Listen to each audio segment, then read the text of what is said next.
Welcome, Ryan, to OnSocial 2025. How are you? I'm fantastic. How are you? I'm amazing. I'm excited. I'm so excited. I'm especially impressed with this studio setup, which is very flat. We've got, I don't know if you guys know, but we've got 3 cameras. We've got audio going. We've got people who know what they're doing and these amazing lights, which hopefully make me look 10 years younger. Welcome. Thank you. Now, everyone's going to know you from your face. You were working at Skinny for a few years and you were the face of Skinny's social media and you became famous. You kind of became an influencer and went viral at the same time as working for Skinny.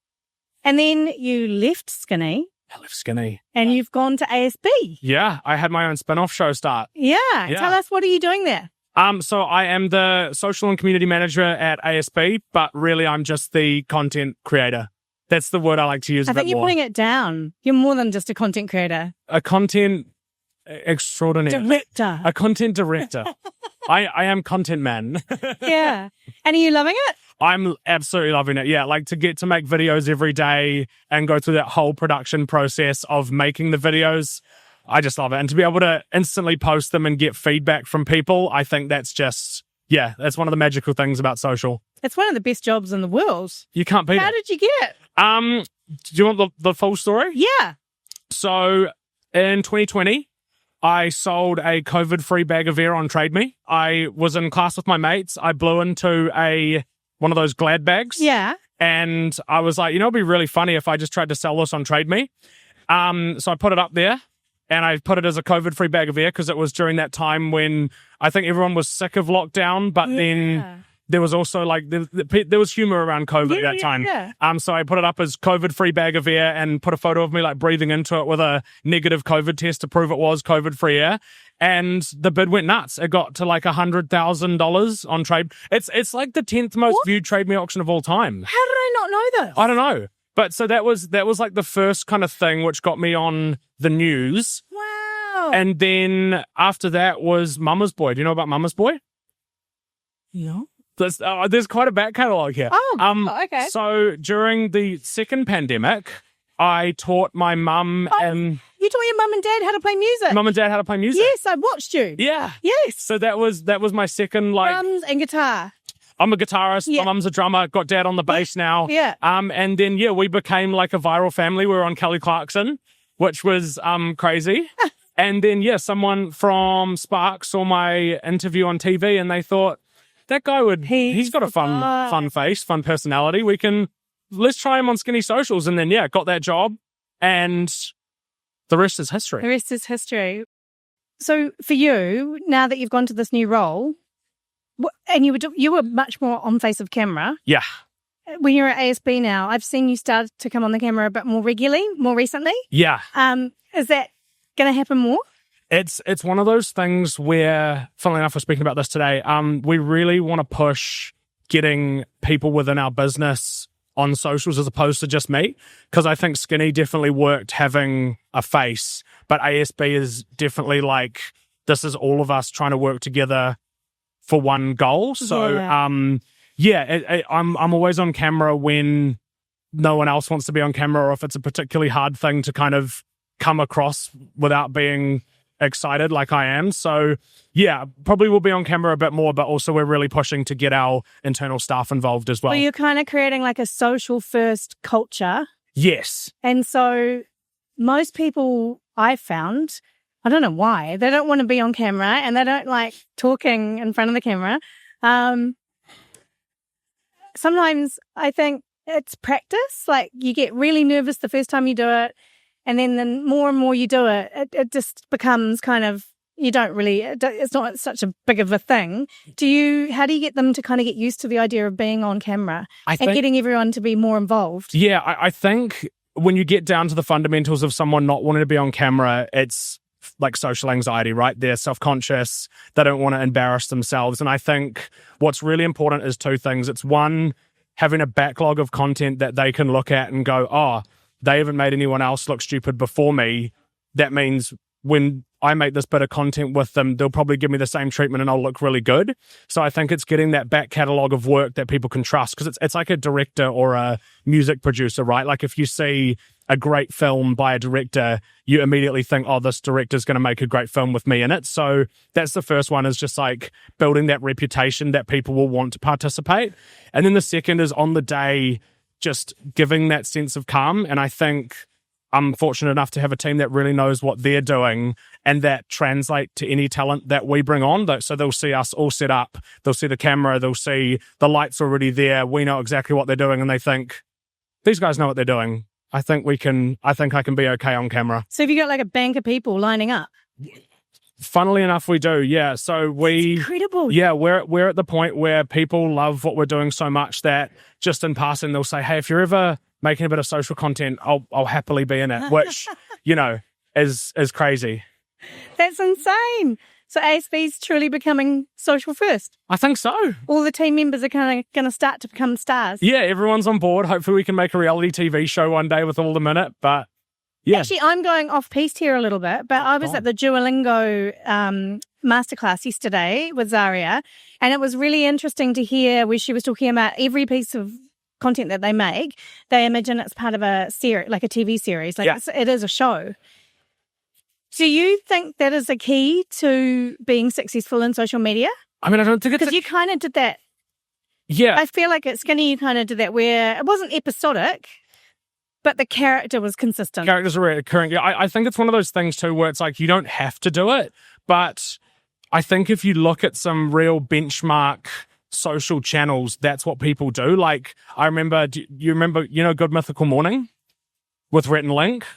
So I was they're like one of the OG YouTube channels, like two guys that had this show that they did every day, and they're kind of a masterclass in this, where it started out as those two guys, and then you slowly heard voices behind the camera, and then those voices became part of that show, and now there's sub-shows of all these like people that just started... Like spin-offs. Yeah, just started on their cameras, just started being the ones that asked them the questions, and I think people really enjoy that whole idea that your friends behind the scenes.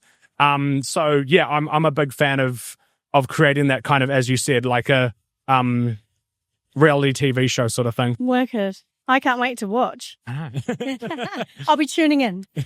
So, what's an example of content that connected, and why do you think it works? Okay. And maybe trying to more, because I know you've been doing testing and kind of learning now that you're in this new role at ASB. Yeah, it'd be really interesting to kind of it's for us, it's anything where our team is allowed to have as much fun as possible. And two examples of those would be our April Fool's video and our Star Wars video, which are two where... I watched that. That was good. So good. It was fun, eh? Yeah. And I think what made those videos work is that it was kind of about banking, but not really. And I think we were able to write a really fun script, and we were able to get people excited by the idea, and then in turn they got excited about being in it. And I think those performances showed. So it's not spontaneous. It's all very planned. It's all very planned, yeah. And I think that's one of the biggest myths around social, right? Is the amount of times I hear people say, "Oh, the beauty of social is you can just pick up a camera and talk." And I think people can do that, and I think there's a lot of people that build a following around their personalities. But for a company like ASB, yeah, definitely planning out your shoots, scripting, writing. Sign off by legal? We love legal. Everybody loves legal. Everyone loves legal. And just getting, planning is a huge part of it. So there's a theme coming through that's kind of big and social about like influencers kind of taking a step back and co-creating with customers. Yes. I mean, it's hard enough to get staff to be in videos. How do you co-create with customers? Believe it or not, customers are the easiest people to... Yeah, because I think like a lot of the time the customers that reach out are people that are wanting to be on camera anyway. So a bit of social... Oh, you're getting people tagging in on like private messages that they want to be in. Yeah, so one of Skinny's most viewed videos ever was I flew all the way to Christchurch to shake someone's hand. And it sounds ridiculous, but someone actually messaged us. You can go back and read all the comments. And he said, if you come on down to Christchurch and give me a handshake, I'll switch to Skinny. And then that became a video. And instantly the guy that we met was so happy to be on camera. He was excitable. He was high energy. And yeah, I think people that reach out from a customer perspective, they're going to give you a good performance because they've thought about it. They've thought, I want to be on camera. And yeah, they're the easiest to work with. Yeah. Oh, that's so cool. And are you doing that kind of thing? Like, do you have plans to do that with ASB as well? I mean, I think not as much. Like, I think like ASB will always be a planned platform. Where planned content with customers? Yeah, and I think if we ever do stuff with customers, it won't be flying down to Christchurch for a handshake. It'll more be like, how's your home going? All that sort of stuff. So I think it's definitely something we can do, but just a little bit more red tape, I think.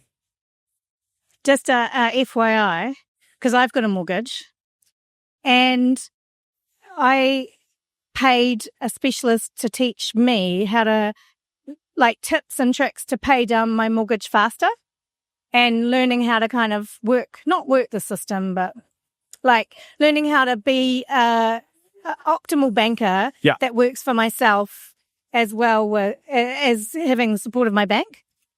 And I just think there's a really big gap there where banks could offering such helpful information to help make managing money easier, because it is quite difficult, especially when you've got kids and you've got different priorities and you've got a house. So yeah, there's definitely a gap, I think, in that space. 100%. It's more approachable. Yeah. No, I think even with us, a big goal of ours is, we call it, what was the word? It's something along the lines of like functional or whatever it is, but it's videos where we educate people about financial literacy while also making it entertaining. Yeah. And we're starting to get into that, but you're so right. Like I think the education around banking needs to get out there because so many people are wanting to get into homes. You've hit on that word, entertaining. Entertainment. That is key. Yeah. Because like just watching someone talk about managing your money is, you want to stab your eyes out. Yeah. And you just tune out. But yeah, if you could make it entertaining, it would be incredible. Well, and I reckon it would go viral. I think because everybody wants to know how to be better with money. Yeah. And I think that's the thing that I think we're definitely getting there, because, I mean, if you see older ASB videos, it's just like getting one of our staff to sit down and be like, the OCR went down by this today. Yeah. And automatically like, but then, even recently we've done some like stop motion animation videos, which are a lot more engaging. So watch this space. That kind of makes me wonder, are you going to be playing with AI at all and like the cool video and animation stuff that you can do with it? I mean, I have rather strong views on AI. Oh, do you? What do you think about it? I think it should do the jobs that people don't want to do and not do the jobs that people actually want to do. And I, even like with the whole Google VO3 or whatever has been released, I'm sort of just looking at it and I'm going, it's almost gotten to the point now where it's too good. And even with the whole voice thing, you just see so many jobs. Like 11 Labs? Yeah. And you just see so many jobs where it's like, man, I'm sure some voice actors would have loved to have done that. Or I'm sure some cinematographer would have loved to have made that film. But I think it's a double-edged sword, because I know you've got a question about this, about, or do you not? I heard it somewhere anyway, but, tell me. I think with AI, as much as I don't like it, I'm excited about it, because I think, there's going to be an era where authenticity is the only thing that people have against AI. Yeah. And I think, that creator space is going to continue to thrive, because as movies, like, I guarantee you Marvel in the next couple of years will start to become majority AI, because AI knows what to make with Marvel, because there's a certain style to it. Well, it's animation characters. It's animation, and like there's people behind the mask and all that sort of stuff. But I reckon in the next couple of years, it'll be creative people pushing the boundaries to make stuff that AI can't make. Yeah. So I think the boundaries of authenticity and creativity are going to be pushed because of it, which I think is quite exciting. It's interesting because since AI and the adoption of it has gone up, total tangent here, but like saw somebody on LinkedIn complaining about the fact, I think it was Mark Ritson.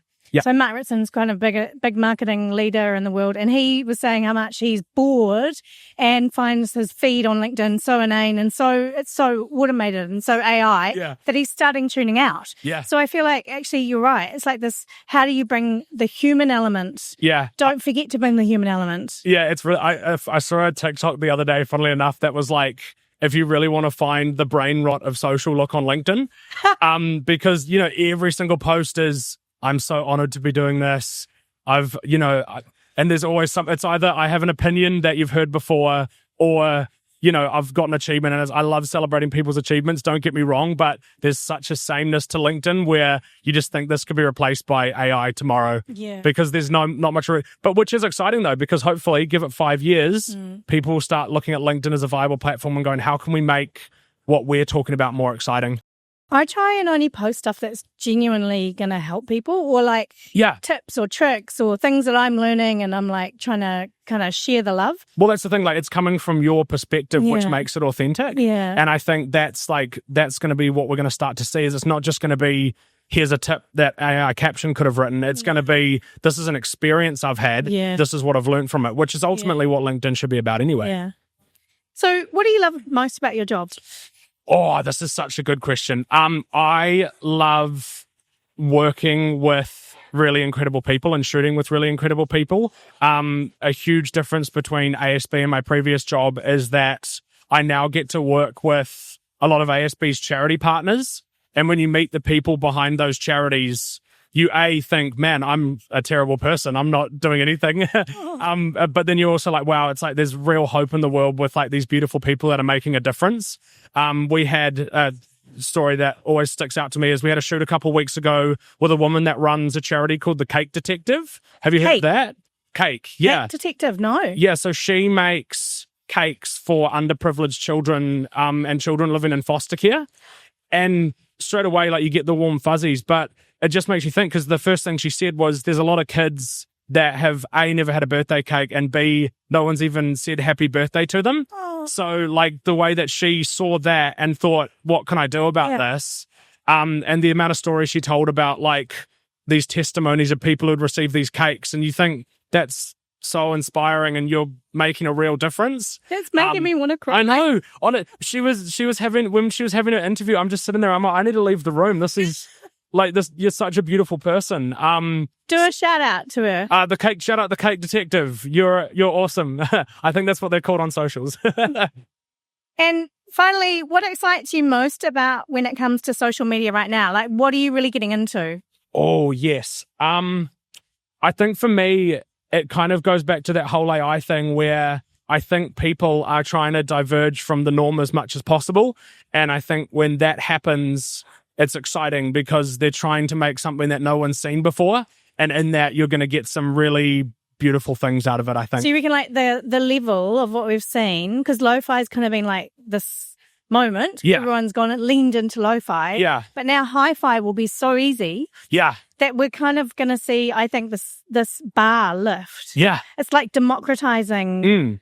Like you can make a feature-looking film on your phone. 100%. From a photo turning it into an animated movie. So now are we all going to like step up? I think it'll either be that or it'll be the drop back to lo-fi. Like I was watching a video the other day. You know who Jack White is? The musician. Yeah. So he says... And he plays with his sister. Yeah, plays with his sister. So White Stripes then became Jack White as a solo artist. Yeah. And he said that like the number one... And he plays on the Raconteurs. He does play on the Raconteurs. And he's in such a good band called The Dead Weather. He's in everything. Oh, he's so good. He's in a Bond theme, which really I just learned the other day. Yeah. But what he said is, with like music, the number one thing that brings him joy listening to it is when you hear something that's off pitch or off beat, or you hear someone that's like, you hear a knock in the background or whatever it is. And I think there's almost going to be this deliberate, not amateur, but deliberate lo-fi feeling to content because people want it to feel real. And I think because like even at ASB now, when we do an interview with people and someone stutters, we just cut it, right? Yeah. Because you think we want this to look as perfect as possible. But then people might think it's AI. So if you leave it in. So leave it in and it's like, oh, this is a real person talking. So I think there's going to be this beautiful rise of like people not glorifying imperfection, but appreciating it because they know it's been made by a person. And like I tried the other day when I was doing a video, I was like, oh, I'll try this auto eye thing that you put on to see what happens. Yeah. I looked like a psycho. Yeah.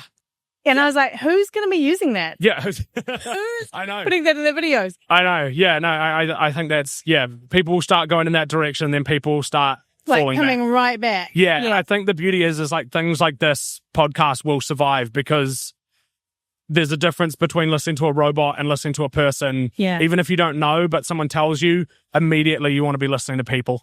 It's the human story. It's your story. It's your story. And that's the part that I'm interested in the most. And that's like, that can't be replaced with AI. Which is an interesting counterpoint, because as much as I am against AI, I saw something really lovely yesterday on LinkedIn, funnily enough, that said, like, AI will empower people who have the life experience, have the story, but maybe not the technical talent to pull it together. Yeah. And AI will allow them to tell that story. Yeah. And I think that's really beautiful as well.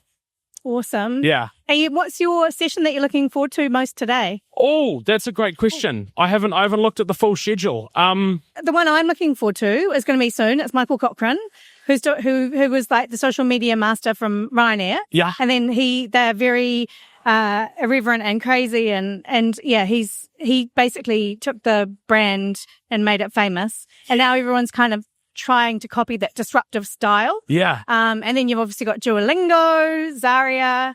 It's going to be amazing. I know. I'm excited to just sift through. I know.